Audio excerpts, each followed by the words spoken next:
So, just like that, Tottenham's pre-season tour of Asia is finished. 1-1 draw with Newcastle in Seoul, and for a game that didn't really have too much going on the pitch, there was a lot to take in and a lot to learn, particularly about Tottenham from that match. So, as always, I'm here breaking down everything we learned about Tottenham's pre-season clash with Newcastle. But before I get into things, don't forget to like the video if you are enjoying my content and subscribe to the channel if you guys are new around here as well. I will greatly appreciate it as ever. So, Tottenham 1, Newcastle 1. And I'll start with the positives before I go into the negatives on this one, because obviously those of you that watched it will have seen what happened towards the end of the game. And I feel like there's only one place to start in this game, and it is with the captain, Heung-min Son. I think the point I want to make about him is that regardless as to whether his ability is not what it used to be or whatever,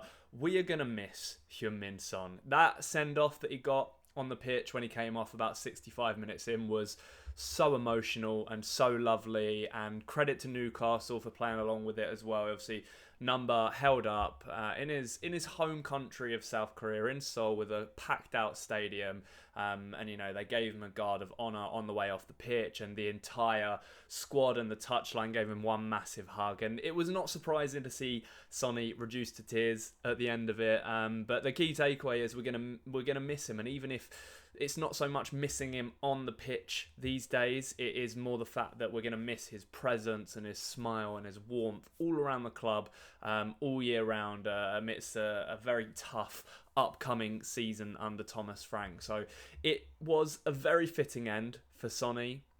If that was to be his last game, I think it was, based on how his teammates were reacting. And once again, I wish him the absolute best in his move to LAFC, and of course he will be welcome back at Tottenham for the rest of his life as an icon, as a legend, and more importantly as the guy that finally ended our trophy drought after 17 years. So I feel like it was only right to start off with that point, and I'll talk about the players and the rest of the positives before I move into a little bit of the negative stuff, because I think this pre-season game against Newcastle was a bit of an eye-opener under Thomas Frank.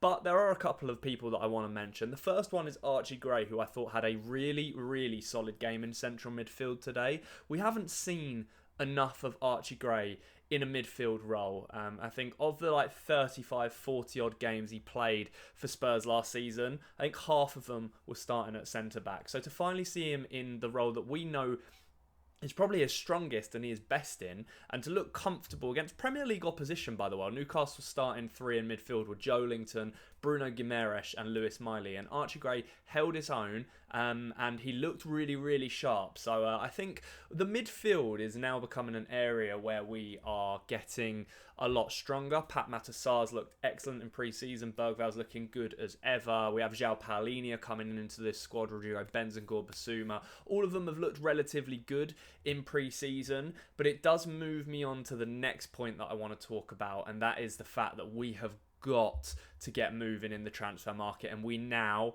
have to prioritise signing a new number 10. Those of you that didn't watch it, James Maddison, he only came on for the last 10 minutes or so, and he went down off the ball, and I'm not sure, it hasn't been confirmed yet what he's done, but looks like he's either done his Achilles or he's got another significant knee injury. It could be the knee injury that he's just recovered from, but he went down off the ball. He looked in absolute agony. The players were all really concerned about him, and he ended up getting stretchered off. So it looks like he may be out for a while again, and for me it was a big eye-opener to the point that we have not done enough in the transfer window to strengthen this Tottenham side and give Thomas Frank a real fighting chance yet this season.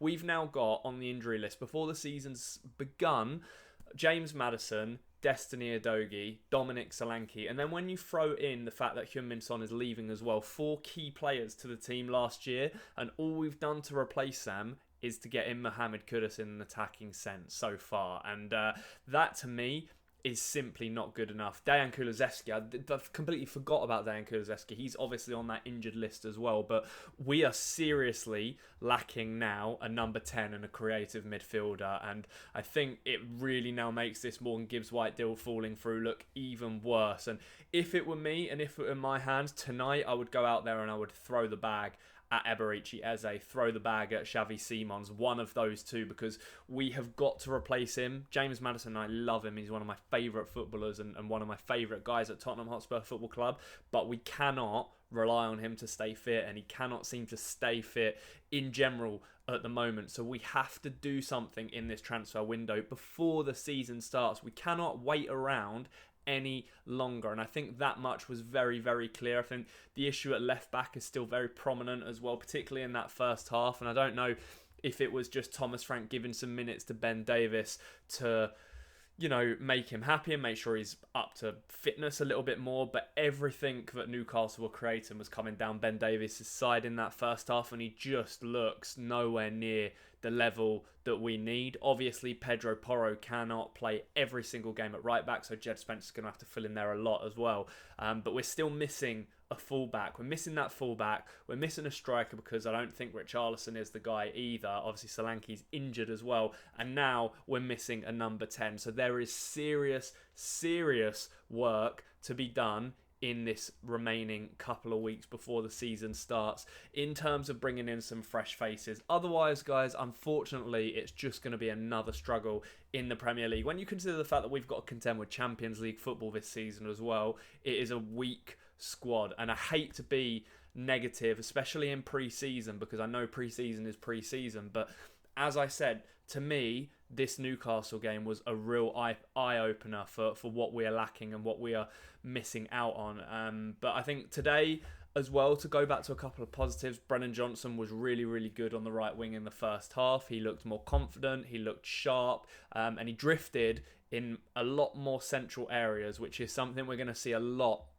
under Thomas Frank this season with inside forwards. We're going to see the likes of Brennan Johnson, Wilson Odobert, Matthias Tell, Mohamed Kudus come in from their wings and play in more of a central role at times. And that is where Brennan Johnson scored his goal from, obviously in the first half. Lovely strike. I know it got a deflection, but he deserved it for reacting the quickest. And yeah, I really do think that he can be effective under Thomas Frank. And do you know who else I think can be really effective is Kevin Danso. And there was a big change I noticed in the way we're playing with our centre-backs in this game against Newcastle. Danso in particular was stepping up and being incredibly aggressive with trying to win the ball back. When the ball was being played forward to a Newcastle player's feet, Danso was there with the attacker, trying to win the ball back off them instantly. And a lot of the time he did, and I think his physicality and his awareness was excellent. So he was another one to add to the list in terms of players who really, really impressed me alongside Archie Gray. As well, alongside Pat Matassar, who was excellent once again. Brennan Johnson, as I said, played really well. Kinski got the full 90 today, which was interesting. So I still don't know who is going to be the number one goalkeeper under Thomas Frank. The fact that Kinski played 90 minutes today was very fascinating, and maybe if Vicario plays the full 90 against Bayern Munich on Thursday, we can maybe say that he will still probably be the number one. But Kinski, obviously, he is much better with the ball at his feet, but he does still look nervous at times under pressure. And there is no doubt in that I think Vicario is a better goalkeeper in general and shot stopper. I don't feel as comfortable with Kinski in the net as I do with Vicario. So I think that's another thing that we learned from the game. So overall, Son, we're going to miss him. We need to do work in the transfer market. Our midfield is starting to look good, apart from the attacking sense, of course. The wingers are going to be really impactful under Thomas Frank this season. But yeah, I think we're still undefeated in pre-season, although that's 3 draws now and 2 wins. Bayern Munich in the week, our final pre-season game before we knuckle down and get in to that Super Cup. But let me know what you thought of this pre-season game below. How do you think we played? Who do you think we should go out and sign to replace Maddison now if he's done a really bad injury for himself? And yeah, let me know your general thoughts about the game and about Spurs at the moment after seeing now, 5 pre-season games. But thank you so much for watching. As usual, subscribe to the channel if you are new around here. We are trying to get to 5k by the end of the 2025-26 season, and I have got something incredibly exciting that I will be announcing and bringing to you over the next couple of weeks, so keep an eye out for that. It's going to be really, really fun for the new season. But yeah, that's it from me for now. Enjoy the rest of your weekend. Try not to let yourself get too down about that Spurs game, although, you know, it's sad to see Sonny go, and Maddison injury is really, really a little bit worrying, but we will see what the scans say, and hopefully we just get a move on in the transfer market. But yeah, as always, you guys, come on, you Spurs.